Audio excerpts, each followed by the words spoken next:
Bom dia, boa tarde, boa noite a todos. Vamos falar um pouquinho sobre as guerras romanas, em primazia as guerras púnicas. Mas antes da gente começar sobre essas guerras, vamos entender a situação da Roma naquele período. No ano 338 a.C., a Roma, por ser um império expansionista, ela já tinha domínio praticamente de toda a Península Itálica. E nesse contexto, a Roma ela vai se opor aos ideais de Cartago, uma outra potência da época, onde hoje essa potência ocupa a região da Tunísia. Esses confrontos eles vão acontecer essencialmente pela influência política e econômica sobre o mar Mediterrâneo.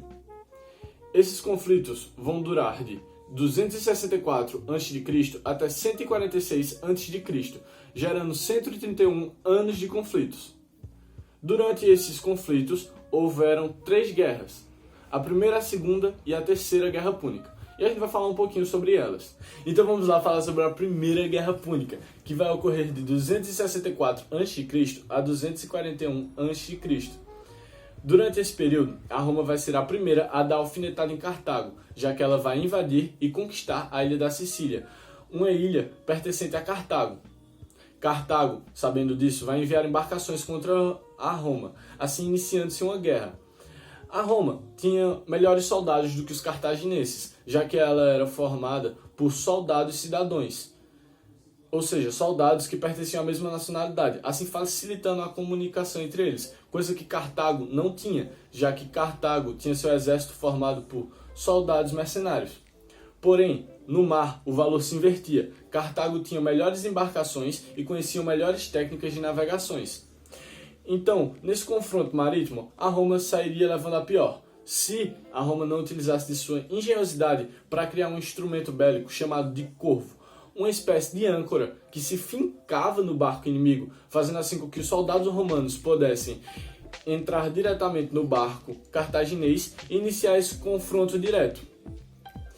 Durante esse período de guerra, a Roma vai levar a melhor.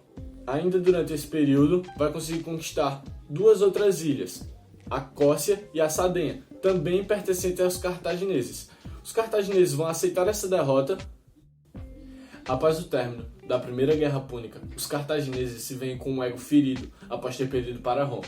Eis que surge Aníbal Barca, um grande general cartaginês que propõe vingança dos cartagineses contra os romanos.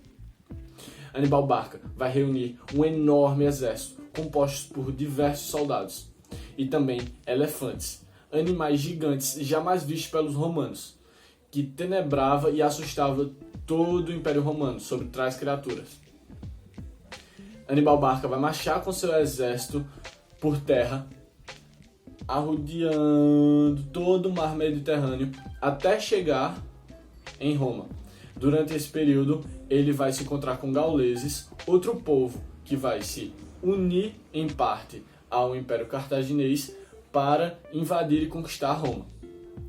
Durante esse período de avanço dos cartagineses, houveram alguns conflitos, onde os cartagineses foram vitoriosos por parte, conquistando assim algumas partes pertencentes ao Império Romano.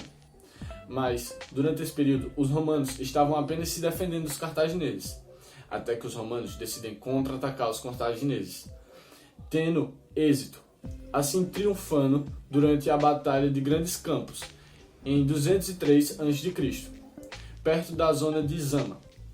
Assim, Roma vence Cartago de uma vez por todas e faz com que Cartago seja obrigada a entregar a sua frota a Roma e uma grande soma de dinheiro a Roma. Após a Primeira e a Segunda Guerra Púnica, o ego dos romanos já está bastante inflado e Cartago, uma grande potência, já não é mais aquela potência que se iniciou no começo das guerras. Então Roma decide dar um fim, de uma vez por todas, com Cartago. Roma envia embarcações por um lado e pela terra envia soldados romanos para assim cercar e massacrar a cidade de Cartago. Sem muita dificuldade, se ocorre e Roma triunfa sobre Cartago, se tornando a maior potência do mar Mediterrâneo, nomeando até o mar Mediterrâneo de Mar Nostrum. E assim se finaliza o período de guerras púnicas entre romanos e cartagineses, com o êxito de Roma.